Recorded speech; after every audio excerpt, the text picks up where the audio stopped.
చంద్రబాబు నాయకత్వంలో కూటమి ప్రభుత్వం ఏర్పాటై ఏడాది అయిన సందర్భంగా రాష్ట్రానికి లేదా ఇక్కడ తమ పాలన ద్వారా దేశానికి ఏం మెసేజ్ ఇస్తున్నారంటే, ఎన్నికలకు ముందు మా రాజ్యాంగం డిఫరెంట్గా ఉంటుంది, మా పాలన డిఫరెంట్గా ఉంటుంది, మేము రెడ్ బుక్ అనే పేరుతో కొత్త రాజ్యాంగాన్ని తీసుకొస్తున్నాం అని ప్రకటించి పాలన పగ్గాలు ఎప్పుడైతే చేపట్టారో ఈ సంవత్సరంలోనే వ్యవస్థలన్నీ భ్రష్టు పట్టించిన ఫలితంగా, అందులో మరీ ముఖ్యంగా ప్రజలతో నిత్యం సంబంధాలుండి శాంతి భద్రతలను కాపాడాల్సి నా బాధ్యత మీద ఉండి లా అండ్ ఆర్డర్ ఎన్ఫోర్స్మెంట్ అంతా తమ చేతుల్లో ఉన్న పోలీస్ డిపార్ట్మెంట్లు అందులో పూర్తిగా తమకు అనుకూలంగా ఉండే వాళ్లను ఒక ఆర్మీలాగా, ప్రైవేట్ ఆర్మీలాగా తయారు చేసుకుని చంద్రబాబు నాయుడు గారు ఎన్నికలకు ముందు ఎన్నికల కమిషన్ ఆధ్వర్యంలోనే మొదలుపెట్టిన ఈ వికృత యజ్ఞం ఏదైతే ఉందో, ప్రత్యర్థుల మీద దాడులు, ఎక్కడైనా ప్రశ్నించే గొంతు ఉంటే దాన్ని నొక్కడం, తప్పుడు కేసులు పెట్టడం, నోరెత్తాలంటే భయపడే రకంగా రాష్ట్రంలో భయాందోళనలు క్రియేట్ చేయడం, టెర్రర్. దీన్ని పూర్తిగా 100కు 150% అచీవ్ చేశామని రికార్డు బ్రేక్ చేసుకున్నారు ఏడాది పాలన సందర్భంగా. రోజు కనీసం 10 కేసులు. ఇవి ఎవరన్నా గూండాలు చేసే పనులు, అరాచక శక్తులు చేసే పనులు. అరాచక శక్తుల నుంచి, గూండాల నుంచి సామాన్య ప్రజలను, పౌరులను కాపాడాల్సిన పోలీసు వ్యవస్థ, అందులో కొంతమందిని చంద్రబాబు నాయుడు గారు కానీ ఆయన కుమారుడు కానీ తమ ప్రైవేట్ సైన్యంగా తయారు చేసుకోవడం వల్ల ఒక ఆర్గనైజ్డ్ క్రైమ్ గ్యాంగ్ తయారైనట్టు కనపడుతోంది. నిన్ననే చూశాను ఆ మధ్య ఎన్హెచ్ఆర్సీ కామెంట్ ఒకటి. ఉత్తరప్రదేశ్లో పోలీసు వ్యవస్థ ఆర్గనైజ్డ్ క్రైమ్ గ్యాంగ్ లాగా తయారైందన్న కామెంట్ ఈ మధ్య ఎన్హెచ్ఆర్సీ దాంట్లో చూశాను. దాంట్లో అలహాబాద్ హైకోర్టు 50 ఏళ్ల క్రితం చేసిన వ్యాఖ్యను ఉటంకిస్తూ కోర్టు చేస్తూ ఎన్హెచ్ఆర్సీ కామెంట్ చేసింది. అప్పట్లోనే చేశారు. ఒక ఆర్గనైజ్డ్ సిస్టమాటిక్ శాంతి భద్రతలను కాపాడాల్సిన వ్యవస్థ పొలిటికల్ బాసెస్ చెప్పినట్టు దానికి అనుగుణంగా మారితే, ఆ తర్వాత అదే చట్టాన్ని చేతిలోకి తీసుకుంటే పరిస్థితి ఎంత ఘోరంగా ఉంటుందంటే ఒక క్రిమినల్ గ్యాంగ్కు యూనిఫామ్ వేసినట్టు ఉంటుంది అని అన్నారు. దాన్ని కోర్టు చేస్తూ మళ్ళీ ఎన్హెచ్ఆర్సీ ఈ మధ్య ఒక జడ్జిమెంట్లో చెప్పింది. దానికి 200% ఎక్కువ ఈరోజు ఇక్కడ పరిస్థితి కనపడుతుంది. ఈరోజు మేము ఇక్కడికి వచ్చి చూసిన వ్యక్తి లక్ష్మీనారాయణ అనే వైఎస్ఆర్సీపీ సానుభూతి పరుడు. ఏ పార్టీ సానుభూతి పరుడో, ఏ పార్టీ కార్యకర్త కూడా ఇక్కడ ఇష్యూ కాదు. దీంట్లో క్యాస్ట్ను కూడా తీసుకొచ్చాడు. ఎవరు తెచ్చినోడు పొలిటికల్ లీడరో, ఇంకోడో, లేకపోతే కుల సంఘం నాయకుడో కాదు, ఓ డిఎస్పీ. ఈ సాక్షాత్తు ఈయన వీడియోలో చెప్పిన మాటల్లోనే వస్తుంది. నువ్వు ఫలానా కులం వాడివి కాదా, ఈ పార్టీతో ఎట్టున్నావు.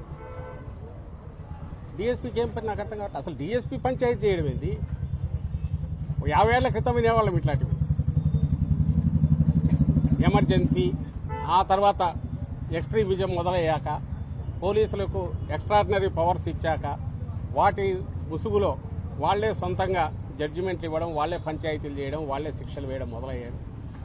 అలాంటిది నుంచి ఊపిరి పీల్చుకుంటూ ఒక 10-15 ఏళ్లుగా పోలీస్ అంటే ఫ్రెండ్లీ, సిటిజన్ ఫ్రెండ్లీ పోలీస్ అనేది కాన్సెప్ట్ వచ్చి బాగా ముందుకు పోతున్న దశలో జగన్మోహన్ రెడ్డి గారి ఆధ్వర్యంలో దాన్ని పూర్తి 100% ఇంప్లిమెంట్ చేస్తున్న దశలో దాని నుంచి ఒక్కసారి తిప్పి మళ్ళీ 50 ఏళ్ల వెనక్కు ఒక అప్రకటిత ఎమర్జెన్సీ, ఆ సిచ్యువేషన్ ఈరోజు కనపడుతుంది. నీ చేతిలో ఒక పవర్ఫుల్ వెపన్ ఉండి దాన్ని చట్టాన్ని ప్రొటెక్ట్ చేయడానికి, ఇంప్లిమెంట్ చేయడానికి ఉండాల్సిన దాన్ని పొరపాటున గన నువ్వు తిప్పితే ఎంత ఘోరంగా ఉంటుందంటే, ఎందుకు క్వశ్చన్ చేసేవాడు ఉంటుంది, క్వశ్చన్ చేయలేము. ఎవడైతే అరాచకం జరిగిన చోట ప్రొటెక్ట్ చేయాల్సిన వాడే తనే అరాచక శక్తి అయితే ఎవరి దగ్గరికి పోతారు? ఇది బలమైన పొలిటికల్ పార్టీ కార్యకర్తలు నాయకులకి ఈ పరిస్థితి ఉంటే సామాన్యుడి పరిస్థితి ఏంది? నిన్నటికి నిన్న కాలేజీ శాతవాహన కాలేజీ అని కొట్టారు ఆ రాత్రికి రాత్రి. ఇష్యూ నాకు పెద్ద దాంట్లోకి పోనవసరంలా. ఒక 50-60 ఏళ్ల నుంచి నడుస్తున్న ఎడ్యుకేషన్ ఇన్స్టిట్యూషన్ అది రాత్రి అర్ధరాత్రి పోయి కొట్టాల్సిన అవసరం ఏంటి? 10 రోజుల నుంచి నడుస్తుంది. కిడ్నాప్ కూడా అయ్యారన్నారు. పవర్ఫుల్ పొలిటికల్ లీడర్ టీడీపీకి చెందిన నాయకుడు కిడ్నాప్ చేశారు ఎమ్మెల్సీ అని అన్నారు. న్యూస్ వచ్చాయి. గవర్నమెంట్ ఏం చేస్తుంది? మొన్న తెనాలిలో జగన్మోహన్ రెడ్డి గారు కూడా మొన్న వెళ్ళి వచ్చారు. అక్కడ రోడ్డు మీద పెట్టి కొడుతుంటే ఎవరిని బెదిరిస్తున్నారు వాళ్ళు? పోలీసులు. సామాన్య ప్రజలనే కదా. ఎవరికి హెచ్చరిక చేస్తున్నారు? సంఘ విద్రోహక శక్తులు అంటే నువ్వు వాళ్ళతోనే కలిసి వాళ్ళతోనే నువ్వు ఆర్గనైజ్డ్ క్రైమ్ నడిపిస్తున్నావు. నువ్వు వాళ్ళనే రోడ్డు మీద వెళ్ళి కొట్టుతున్నావు. ఎవరిని బెదిరిస్తున్నావు? దీన్ని చూసి ఎవడైనా పోలీస్ స్టేషన్కి రావాలంటే భయపడాలా? వాళ్ళ కోరిక. కాకి యూనిఫామ్ చూస్తే భయపడాలా? అట్లా కాకుండా నిజాయితీ ఉండే నాయకులందరూ వీఆర్లో ఉన్నారు. ఆఫీసర్లందరినీ వీఆర్లో పెట్టేశారు. నిజాయితీగా ఉండే ఆఫీసర్లు వాళ్ళకు పడని వాళ్ళని పెట్టి ఇది ఒక గుంపును తయారు చేశారు. I'm not talking about entire police department. కానీ పూర్వం అది కూడా తయారవుతుంది. ఏదో నిర్వీర్యమన్నా అయిపోతుంది పనికిరాని దీని కింద. లేదంటే వాళ్ళు చెప్పినట్టు చేసి కీలుబొమ్మలుగా తయారయ్యాక అవే అదుపు తప్పి విద్రోహ శక్తులుగానో లేక వాళ్ళని ప్రొటెక్ట్ చేసే వాళ్ళగానో సామాన్య ప్రజల పాలిట రాక్షసులుగానో భక్షకులుగానో వీళ్ళే తయారవుతారు. దానికి తీసుకెళ్తున్నారు చంద్రబాబు నాయుడు. మొన్న కూడా ఇదే హెచ్చరిక చేశాను. జగన్మోహన్ రెడ్డి గారు మొన్న తెనాలి వచ్చినప్పుడు అదే హెచ్చరిక చేశారు. గాడి తప్పింది, తప్పుతోంది కాదు, తప్పింది. దీన్ని వెంటనే మీరు రియలైజ్ కాకపోతే ఒక్కరి మీద యాక్షన్ ఉండట్లా. తెనాలి ఇన్సిడెంట్ సంబంధించి నాకు తెలిసి యాక్షన్ ఏం తీసుకోలేదు. పైగా హోమ్ మినిస్టర్ హర్సెల్ఫ్ డిఫెన్స్ జరిగిందాన్ని ఓ పొలిటికల్ సాధారణ స్ట్రీట్ లెవెల్ పొలిటికల్ లీడర్ లాగా మాట్లాడుతున్నారు. అప్పుడు జరగలేదా ఇప్పుడు జరగలేదా అని. ఇన్సిడెంట్ అలాంటివి జరిగి ఎవరైనా కేర్ తీసుకోకపోతే ఎప్పుడైనా తప్పే. కానీ వైఎస్ఆర్సీపీ హయాంలో ఎక్కడా నాకు తెలిసి ఇలాంటివి జరిగినప్పుడైతే ఉపేక్షించలే. తక్షణం చర్య ఉంది. ఓ డెటరెంట్ జవాబుదారీతనం పోలీసు వ్యవస్థలో ఉండాలనేది పూర్తిగా ఇంప్లిమెంట్ చేశాం మా హయాంలో, జగన్మోహన్ రెడ్డి గారి హయాంలో. ఇప్పుడు అసలు అవసరం లేదు. పైగా వీళ్ళని తగిలితే రేపు మన మాట వినరేమో. ఎందుకంటే వీళ్ళు తయారు చేసుకునే అరాచక శక్తి అయిపోయింది.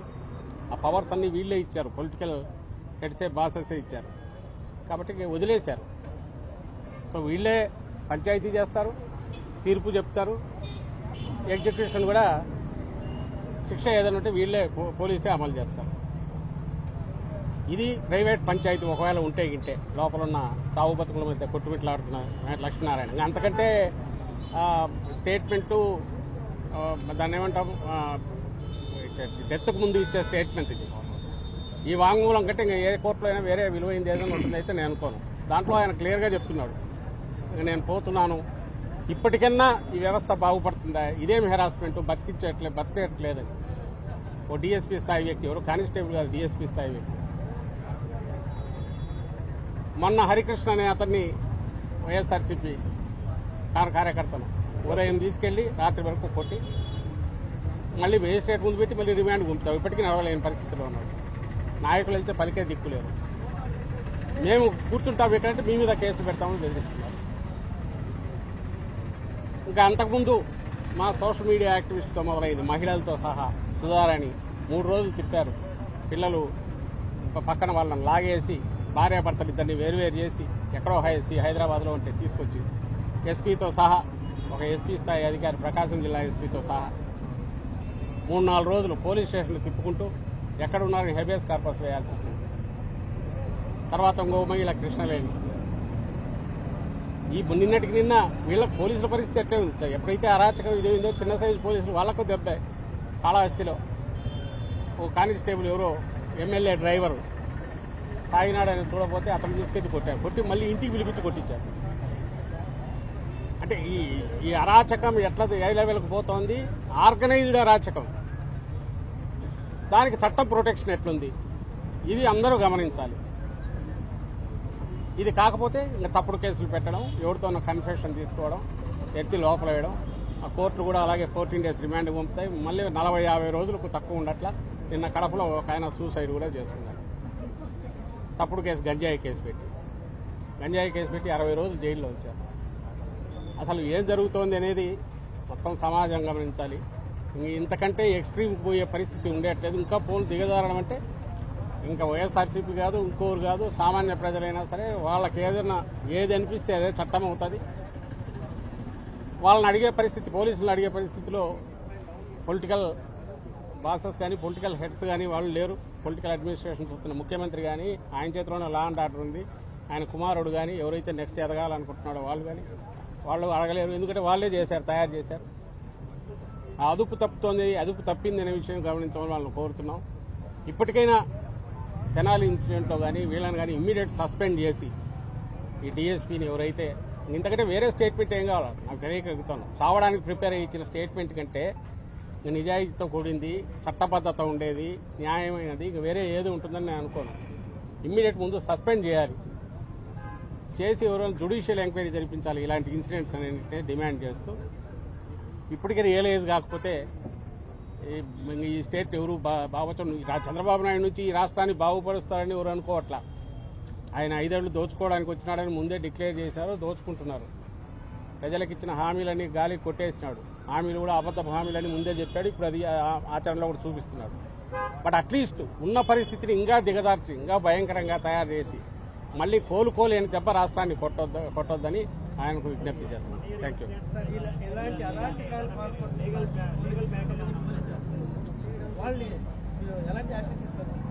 చెప్తున్నాం కదా, అంటే ఏం తీసుకోకపోయినా ఫస్ట్ ఇమ్మీడియట్ సస్పెండ్ చేయడము, డిపార్ట్మెంటల్ ఎంక్వైరీ కాదు, ఒకటి కాదు, ఇలాంటి ఇన్సిడెంట్స్ జరుగుతున్నప్పుడు దేని కారణాలు ఏంటంటే జ్యుడిషియల్ ఎంక్వైరీ జరపాలి సిట్టింగ్ జడ్జితో అనేది మా డిమాండ్.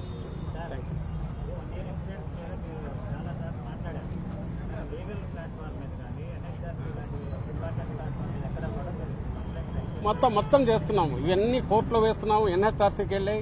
రీసెంట్ ఇన్సిడెంట్స్ హరికృష్ణది అయితే ఇది కూడా పంపిస్తున్నాము ఎన్హెచ్ఆర్సీకి, హైకోర్టులో వేస్తున్నాము. బట్ మరి కేసుల ఒత్తిడి వల్లనో ఎందుకో తెలియదు కానీ న్యాయ వ్యవస్థలో వస్తున్నవి కూడా ఆదేశాలు అలా డిలేడ్గా వస్తున్నాయి. వచ్చినవి కూడా ఇక్కడ మళ్ళీ ఇంప్లిమెంట్ చేయట్లేదు. దాని దారి అవే ఉంది, వీళ్ళ దారి వీళ్ళే ఉంది. ఎందుకంటే టెక్నికల్గా చట్టంలో ఉండే లొసుగులను వీళ్ళు వాడుకుంటున్నారు. ఓ లిటిగెంట్ ఎట్లయితే వాడుకుంటాడో, ఉదాహరణకు మిమ్మల్ని పట్టుకోవాలనుకుంటే మీ మీద టార్గెట్ పెడితే నన్ను తీసుకెళ్లి ఒక స్టేట్మెంట్ తీసుకుంటారు. ఎప్పుడో మీరు ఎస్సీ బూతులు తిట్టారు, నేను ఎస్సీ అయితే లేదంటే ఎస్సీని పట్టుకెళ్ళి పెట్టిస్తారు, తీసుకొచ్చి నేరుగా మిమ్మల్ని లోపలేస్తారు. కోర్టుకు పోగానే రిమాండ్ 14 days వేస్తున్నారు, కింది కోర్టుకు పోగానే. అది అయిపోయినాక మళ్ళీ ఇంకా పోలీసులు కస్టడీ కావాలి, మళ్ళీ వేస్తారు. 30 days అయిపోతుంది. చాలా అక్కడికి దిగుతుంది మొత్తం అనేది వాళ్ళ జాతీయ స్థాయికి పోవాలంటే ఈ స్టేట్ ఆల్రెడీ పెట్టడం అయితే అపాయింట్ చేస్తున్నాము. పీఎం గారికి అందరికీ ప్రెసిడెంట్ కూడా పెడుతున్నాము. కూటమిలో ఆ పార్టీ కూడా ఉంది, బీజేపీ కూడా ఉంది, వాళ్ళు చూడాలి. ఇంత ఇర్రెస్పాన్సిబిలిటీ ఎక్కడికి పోతుంది, ఈ బాధ్యతారాహిత్యం, దీన్ని కంట్రోల్ చేయలేకపోతే ఏ రకమైన ఇది వస్తుంది అందరూ ఆలోచించాలి. దానికంటే ముఖ్యం ఎంటైర్ సొసైటీ ఆలోచించాలి. It's not a fight between ఏదో వైఎస్ఆర్సీపీ టీడీపీ కాదు, అది ఇప్పుడు జరుగుతున్నది మొత్తం ఎంటైర్ సమాజానికి చీడలాగా పడుతోంది. సొసైటీ మొత్తం దెబ్బతినేటుంది. ఇప్పుడున్న వ్యవస్థలన్నీ చిన్నాభిన్నమైతే దానివల్ల దెబ్బతినడానికి ఒక సెక్షన్ కాదు, ఒక పార్టీ కాదు, అందరూ అఫెక్ట్ అవుతాయని అందరూ రియలైజ్గా కావాల్సిందని కోరుతున్నాను.